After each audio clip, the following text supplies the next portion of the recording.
بسم اللہ الرحمن الرحیم۔ السلام علیکم ورحمۃ اللہ وبرکاتہ۔ بسم اللہ الرحمن الرحیم۔ عزیز طلبہ، امید ہے آپ سب خیریت سے ہوں گے۔ آج کے اس سبق کے اندر ہم فعل مضارع سے متعلق چند مزید مباحث پڑھیں گے۔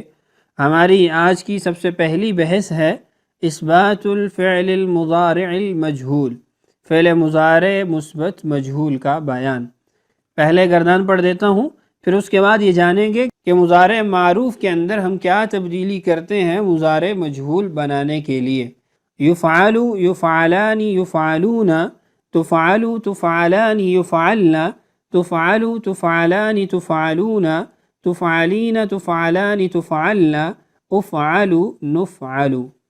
فعل مضارع معروف اور مجہول کے صیغے اپنی حیت کے اعتبار سے اور صیغوں کی تقسیم کے اعتبار سے یکساں ہیں، البتہ حرکات کے اعتبار سے اور اپنے معنی کے اعتبار سے مختلف ہیں۔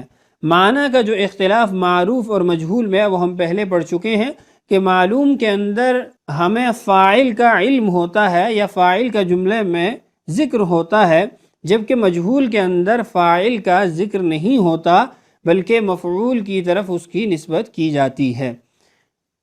حرکات کے اعتبار سے فرق کیا ہے؟ حرکات کے اعتبار سے فرق یہ ہے کہ جب ہم مضارع مجہول کا صیغہ بنانا چاہتے ہیں تو ہم علامت مضارع یعنی الف، تا یا نون ان کو ضمہ دے دیتے ہیں، پیش دے دیتے ہیں، اور عین کلمہ کو فتح دے دیتے ہیں۔ یہ دو عمل ہم فعل مضارع معلوم کے صیغے میں حرکات کے اعتبار سے کرتے ہیں، جس کی وجہ سے ہمارا صیغہ معروف سے مجہول کے اندر منتقل ہو جاتا ہے۔ مثال کے طور پہ یفعل، اب یا جو علامت مضارع ہے اس پر فتح ہے، ہم اس کو ضمہ میں تبدیل کریں گے۔ اور دوسرا کام، عین کلمہ کے اوپر ضمہ ہی رہے گی، یعنی جن ابواب کے اندر عین کلمہ کے نیچے کسرہ ہوتی ہے یا ضمہ ہوتی ہے وہاں پر بھی ہم فتح لے آئیں گے۔ مثال کے طور پہ ینصر، اب یہاں پر صاد عین کلمہ ہے جس کے اوپر ضمہ ہے، اب ہم اس کو فتحہ میں منتقل کر دیں گے، یعنی ینصر اس کو ہم پڑھیں گے۔ تو یہ ہم نے تبدیلی کرنی ہے فعل مضارع مجہول کا صیغہ بنانے کے لیے۔ اس کے بعد دیکھیے نفی المضارع المعروف، مضارع معروف منفی۔ فعل مضارع معروف ہو یا مجہول ہو، اس کی نفی کے لیے آپ دو حرف استعمال کرتے ہیں، پہلا حرف لا اور دوسرا حرف ما۔ یہ دونوں فعل مضارع کے اندر نفی کے لیے استعمال ہوتے ہیں۔ یہ دونوں لفظاً تو کوئی عمل نہیں کرتے صیغوں کے اندر، البتہ معناً ان کا یہ عمل ہوتا ہے کہ یہ معنی کو نفی میں منتقل کر دیتے ہیں۔ پھر لا اور ما میں دو فرق ہیں۔ ایک فرق یہ ہے کہ لا فعل مضارع میں کثرت سے استعمال ہوتا ہے جبکہ حرف ما کم استعمال ہوتا ہے۔ دوسرا فرق یہ ہے کہ لا جب فعل مضارع کے ساتھ استعمال ہوتا ہے تو وہ فعل مضارع کے معنی کو کسی ایک زمانے میں مقید نہیں کرتا۔ لا یفعل اس کا مطلب ہے وہ نہیں کرتا یا نہیں کرے گا، لیکن حرف ما میں ایسا نہیں ہے کہ جب حرف ما فعل مضارع کی نفی کے لیے استعمال ہو تو وہ اس کے معنی کو مستقبل سے ختم کر کے حال میں مقید کر دیتا ہے۔ مثال کے طور پہ ما یفعل اس کا مطلب ہے وہ نہیں کرتا، اس کا ہم یہ مطلب نہیں لیں گے کہ وہ نہیں کرے گا۔ تو یہ دو فرق تھے حرف ما اور حرف لا کے اندر۔ باقی گردان اسی طریقے سے پڑھی جائے گی کیونکہ یہ لفظاً کوئی عمل نہیں کرتے۔ لا یفعل، لا یفعلان، لا یفعلون، اسی طریقے سے ما یفعل، ما یفعلان، ما یفعلون۔ اور نفی المضارع المجہول، مضارع مجہول منفی، اس کے اندر بھی لا اور ما دونوں استعمال ہوں گے، لفظاً کوئی عمل نہیں کریں گے، معناً یہ نفی کا معنی دیں گے۔ اور حرف لا جب نفی کے لیے استعمال ہو تو یہ زمانہ کے اعتبار سے کوئی قید نہیں لگائے گا، جبکہ حرف ما جب استعمال ہوگا تو وہ زمانہ حال کے اندر صیغے کو مقید کر دے گا۔ باقی گردان آپ پہلے پڑھ چکے ہیں، حرف لا یا ما لگا دیجئے تو گردان آپ کی مکمل ہو جائے گی۔ یہ تھی عبارت علم الصیغہ کی۔ آخر میں ہم یہ جانتے ہیں کہ ہم فعل مضارع کے صیغوں کو کیسے پہچان پائیں گے کہ یہ کون سا صیغہ ہے۔ صیغے کو پہچاننے کا ایک طریقہ تو یہ ہے کہ ہم اس کو اچھے طریقے سے یاد کریں، تاکہ جب بھی ہم استعمال کرنا چاہیں تو بغیر سوچے ہم درست صیغہ استعمال کر سکیں۔ دوسرا طریقہ یہ ہے کہ ہم ان کو کلام میں استعمال کریں، اپنی بات میں استعمال کریں، تاکہ ہمارے ذہنوں کے اندر اس کے استعمال سے صیغے کی تعین بیٹھ جائے۔ تیسرا طریقہ وہ حروف کے اعتبار سے ہے کہ آپ حروف کی علامتوں اور شناخت سے اس کو پہچان پائیں۔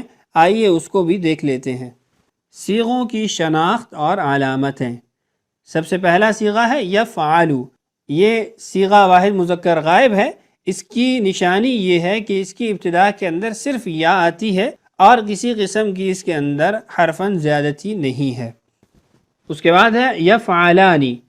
یفعلانی میں یا حرف مضارع اور علامت غائب ہے، اور الف علامت تثنیہ اور ضمیر فاعل اور نون اعرابی ہے۔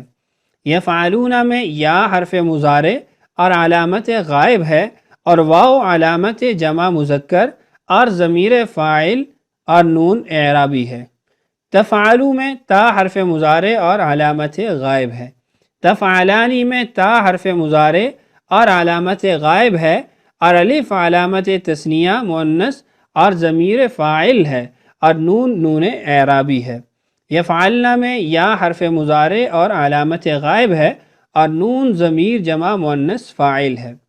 تفعلوا میں تا حرف مضارع اور علامت خطاب ہے، جبکہ تفعلانی میں تا حرف مضارع اور علامت مخاطب ہے، اور الف علامت تثنیہ اور ضمیر فاعل اور نون اعرابی ہے۔ تفعلون میں تا حرف مضارع اور علامت مخاطب اور واو علامت جمع مذکر اور ضمیر فاعل اور نون اعرابی ہے۔ تفعلینا میں تا حرف مضارع اور علامت مخاطب ہے، اور یا علامت واحد مؤنث حاضر اور ضمیر فاعل اور نون اعرابی ہے۔ تفعلانی میں تا حرف مضارع اور علامت مخاطب اور الف علامت تثنیہ اور ضمیر فاعل اور نون اعرابی ہے۔ تفعلنا میں تا حرف مضارع اور علامت خطاب اور نون ضمیر جمع مؤنث فاعل ہے۔ افعلوا میں الف حرف مضارع اور علامت واحد متکلم ہے۔